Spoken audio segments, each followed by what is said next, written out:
Donc, on va terminer cet après-midi qui passe très vite avec, donc, on vous avait proposé de nous envoyer des questions. Et ben, on va essayer de faire des questions-réponses. Donc, il y a des questions dans un premier temps, je vais dire très secouristes, sur le bouche à bouche chez les enfants, sur le retrait du casque. Donc, ça, c'est pareil. Vous avez maintenant des réponses collégiales dans la foire aux questions de l'ANSESU.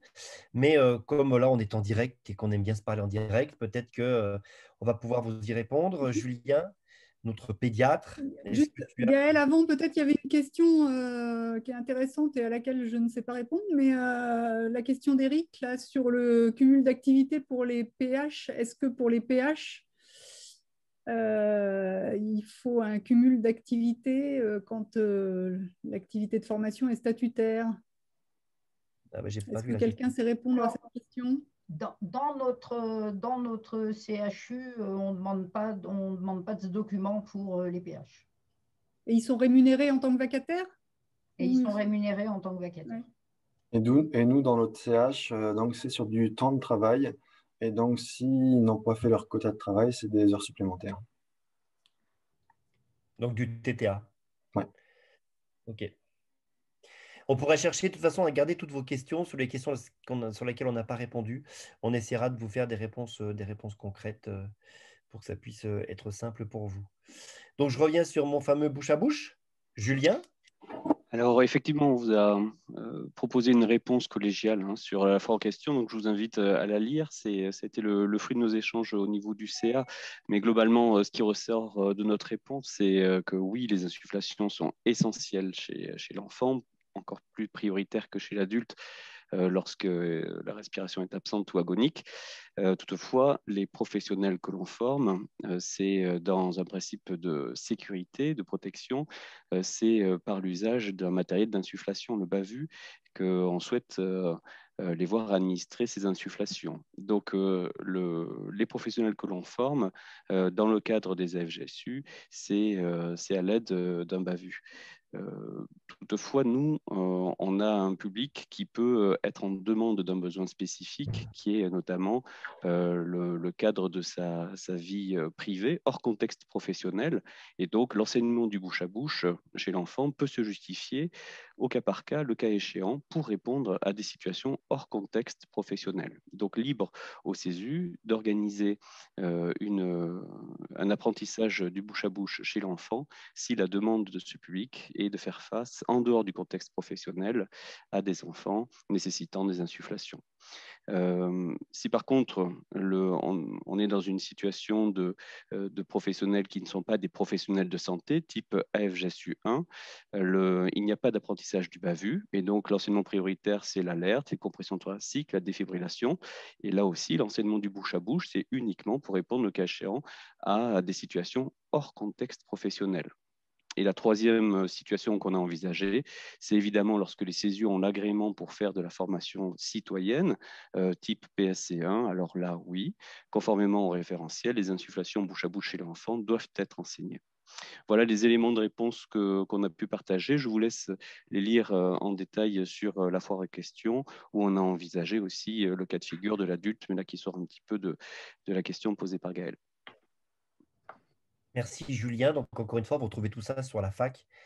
On a mis du temps à répondre puisque c'est toujours compliqué pour nous d'être très clair alors qu'on essaye au maximum de contextualiser nos apprentissages et de pouvoir répondre. Et c'est bien ce qui fait, encore une fois, la plus-value de nos enseignements et de nos FGSU, c'est que nos professionnels de santé peuvent répondre à leurs collègues professionnels de santé en fonction du contexte dans lequel ils se trouvent et de ne pas avoir un arbre stéréotypé dans la tête qui va fonctionner dans toutes les situations, en haut du Mont Blanc, comme au bord de la mer, comme à côté d'une rivière ou comme à la maison, mais en essayant de s'adapter au mieux au contexte.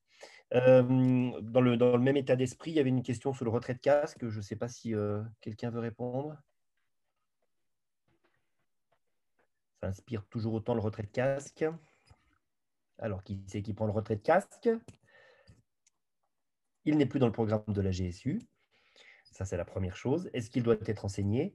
Encore une fois, j'ai envie de vous répondre en fonction du contexte.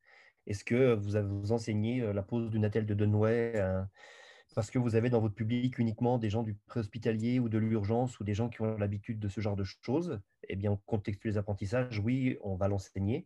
Est-ce qu'on enseigne le retrait de cadre dans le même état d'esprit? Évidemment que oui, s'il y en a besoin. Ça n'est pas une obligation, mais encore une fois, c'est un geste on ne peut plus simple, qui est simple à appréhender en fonction du contexte. Mais nos soignants titulaires de la GSU niveau 2 ou titulaires de nos non-soignants titulaires de la GSU niveau 1 ne doivent pas être ne doivent pas ne pas savoir faire ce geste s'ils ont besoin de le faire. Donc, encore une fois, c'est une réponse en fonction du contexte de votre groupe et du contexte d'apprentissage.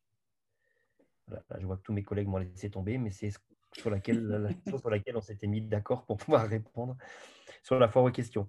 Il y avait une question sur, c'est pas très précis dans le texte, même si la réponse va être plus claire. Est-ce qu'une infirmière en musique peut devenir formatrice GSU dans un CESU, en unité de soins intensifs de cardiologie? Céline, tu sais ça. Alors, non, une infirmière en soins intensifs de cardiologie ne peut pas, selon le texte, devenir formatrice GSU de CESU. Elle peut, si elle travaille dans un institut à la suite de son poste en soins intensifs, elle pourra devenir formatrice en institut. Mais le texte pour les formateurs CESU dit réa, soins, quoi, unité d'anesthésie, anesthésie réa, SAMUSMUR ou urgence, mais n'inclut pas les unités de soins intensifs ou les unités de soins continus.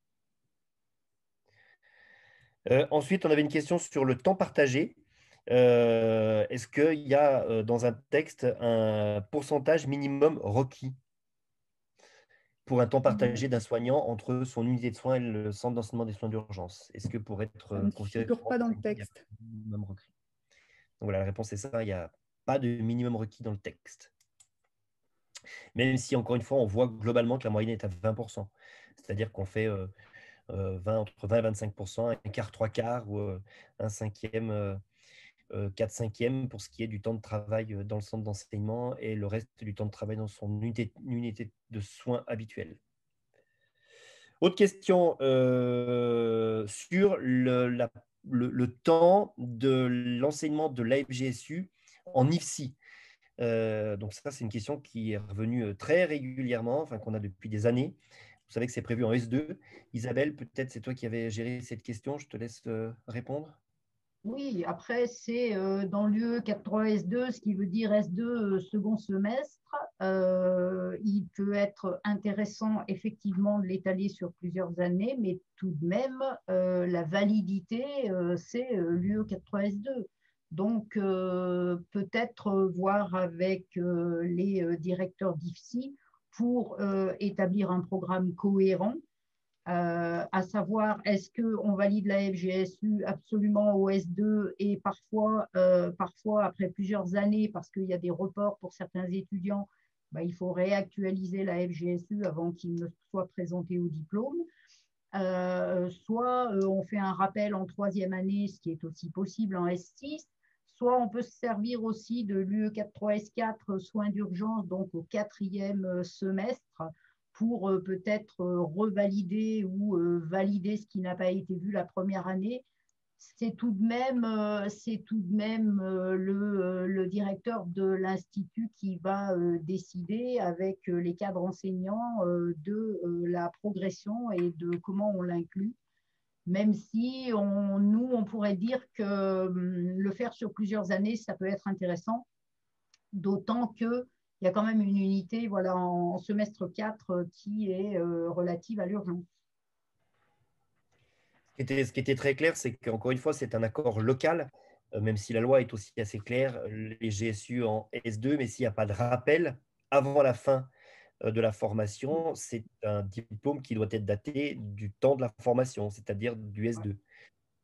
C'est un petit peu à vous, CESU, votre marge de manœuvre pour pouvoir, entre guillemets, imposer un rappel, une piqûre de rappel aux gestes et soins d'urgence en S4 ou en S6, pour que la GSU délivrée aux nouveaux diplômés d'état d'infirmiers ou d'autres écoles, mais ça, là on concerne et on discute uniquement des infirmiers, soit bien celles du DE et partent avec une validité de 4 ans pour le professionnel de santé. Tac, tac, tac. Une autre question concernant les reports des GSU de 2 ans. Vous avez vu tout comme nous, hein, c'est-à-dire que nous n'avons pas été associés à cette décision, que le ministère a décidé de reporter de 2 ans à cause de la crise sanitaire la validité des GSU, donc de 2016 et de 2017. Pour les GSU qui arrivent à échéance en 2020 et en 2021. Elles sont donc reportées de 2 ans. Et effectivement, elles vont avoir un temps de validité de 6 ans. Effectivement, ça met les gens pas sur le même pied d'égalité. Effectivement, ça met en difficulté nos suivis de formation. On pourrait vous donner plein d'arguments, mais il n'empêche que c'est comme ça et qu'on se doit d'appliquer la loi, même si de temps en temps on peut en discuter. Donc voilà, autant c'était assez simple de reporter les GSU de l'année 2020, puisque c'est ce qu'on a déjà fait, autant effectivement, on va avoir deux niveaux de personnel en fin d'année 2021 et en 2022. Donc voilà. Que vous dire d'autre? Je ne sais pas si quelqu'un a un commentaire, mais c'est quelque chose qui nous a été... c'est un arrêté, donc on applique l'arrêté et quoi qu'on en pense, on applique l'arrêté. Quelqu'un a un commentaire? Pas de commentaire? On applique l'arrêté. Donc voilà, et on va prendre une dernière question. Alors, il y a des questions à laquelle on ne peut pas répondre, hein. La durée d'archivage des dossiers de formation, je ne sais pas si quelqu'un sait. Non? Bravo le CA. Dossier de... Ça, on va se renseigner parce que je n'ai aucune idée du temps d'archivage des dossiers de formation. J'en sais strictement rien. Madame la directrice de la formation continue des hôpitaux universitaires de Strasbourg. Je savais que vous parlez que... Alors, à mon sens, il faut garder les émargements. Il ne faut pas garder tout le dossier. Il faut garder les émargements, la liste des participants, etc. Et là, je dirais 10 ans, hein, au moins. D'accord. Ça fait partie, pareil, des questions qu'on va garder, à laquelle on essaiera de vous apporter une réponse très précise. Mais je ne l'avais jamais vue, cette question. Mais nous, on peut avoir une réponse. Céline, au CESU 38, pourra nous donner la réponse. Voilà, là, on a 5 ans sur les conventions. Service public dit 5 ans sur les conventions. Donc, comme voilà, 10 ans du côté de Strasbourg, 5 ans du côté du CESU 85. Donc, comme ça, on essaiera de vous donner une réponse. Il y a une durée différente entre convention et émargement. La convention, c'est un aspect financier, donc on la garde moins longtemps. Et puis après, il faut savoir, est-ce que c'est le CESU qui garde la convention? Est-ce que c'est le service de la formation, etc. Tout dépend où se fait la facturation. Mais elle n'a pas forcément besoin de garder aux 2 endroits, hein. Alors, au CESU 38, Céline me dit qu'on garde les émargements et les grilles de validation pendant 10 ans, mais pas forcément les conventions. C'est ça. Donc, on est d'accord entre Grenoble et Strasbourg. Très bien. C'est pas mal. Et là, le CESU 64 de Pau nous dit qu'ils se sont renseignés pour Calliope, ce serait 30 ans. Comme ça, il va falloir avoir des gros placards ou des gros disques durs. Bien, ce que je vous propose, il reste des questions, mais on va quand même clôturer, autrement on va dépasser notre quota et on voit que tout doucement, les gens commencent à nous quitter. Merci à tous. Je pense qu'on ne peut pas se quitter sans donner la parole à Julien, qui sera l'organisateur avec tout son comité d'organisation. Juste avant que Julien parle, je vous partage mon écran pour vous rappeler que lundi prochain, il y a un webinaire Coreb dans le cadre du partenariat en CESU Coreb SF2H. Et donc, ce sera un retour sur des expériences, un retour sur des formations qui ont eu lieu en lien avec la période Covid. N'hésitez pas, je vais vous renvoyer le mail avec le lien pour vous inscrire si vous êtes intéressé. Je laisse la parole à Julien. Merci Céline. C'est pour vous annoncer notre prochain rendez-vous. Vous le savez, on a l'ANCESU, le RESU Nouvelle-Aquitaine et le CESU 33. On a le plaisir d'organiser ce colloque national des CESU à Bordeaux en 2021. Donc, les dates qu'on vous avait communiquées et qu'on espère que vous avez écrit quelque part dans vos agendas, c'est les 24, 25, 26 novembre 2021. Ça se passera à Bordeaux. Les inscriptions sont ouvertes. Vous avez reçu des communications par mail. Vous pouvez les retrouver sur le site de l'ANCESU et plus particulièrement dans l'onglet Rencontres qui vous permettent d'accéder à tous les éléments utiles du colloque, le lieu, les aspects pratiques, les documents d'inscription en ligne. Et tout dernièrement, on a communiqué ce matin avec vos services l'appel à candidature pour proposer vos communications libres, qu'elles soient orales, pitch ou écrites. L'appel également à candidature pour participer sous forme de TED dans la session TED. Il y aura également un concours photo, donc vous êtes tout à fait invité à participer sous cette forme-là qui est traditionnellement présente dans les colloques des CESU. Et puis aussi l'appel au prix du chercheur d'or qui est organisé chaque année soutenu financièrement par la MACSF. Donc, ces 4 appels à candidature, qui soient scientifiques, recherche, qui soient plus artistiques sous la forme du concours photo, sont maintenant entre vos mains. Donc, n'hésitez pas à cogiter avec vos équipes, à être force de proposition. On analysera toutes les candidatures pour faire aussi du colloque de Bordeaux, le colloque de tous les CESU, que tout le monde puisse y participer. Donc nous, on est à votre disposition, le CA, le CESU33, il y a une adresse mail qui est également présente dans ces appels à candidature qui sont le comité d'organisation du colloque de Bordeaux, Eral Publicité qui est notre organisateur. On est tous à votre disposition pour répondre à vos questions pour que ce colloque de Bordeaux soit notre prochain rendez-vous. Merci Julien. Écoutez, merci à tous d'avoir suivi ce webinaire. On était heureux de vous retrouver, même si on ne vous voit pas physiquement. En tout cas, on a cette sorte de trait d'union qu'on essaye de maintenir avec vous. On est très confiants. On sait qu'on sera à Bordeaux au mois de novembre. Donc, n'hésitez pas à vous inscrire. Hein. Vous avez tout, comme vous l'a dit Julien. Donc, allez-y, inscrivez-vous. Julien a réservé un amphi de 1577 places. Donc, vous avez de la marge. Hein. On est tout le temps environ 500 et on sait que cette année, on sera le double tellement vous allez avoir envie de vous retrouver. Donc voilà, merci à tous. Merci à tous les intervenants d'avoir préparé tout ça. On vous souhaite un bel été puisqu'on ne se reverra pas avant. Continuez à faire ce que vous faites parce que vous faites ça parfaitement bien. Et à très bientôt. Merci à tous.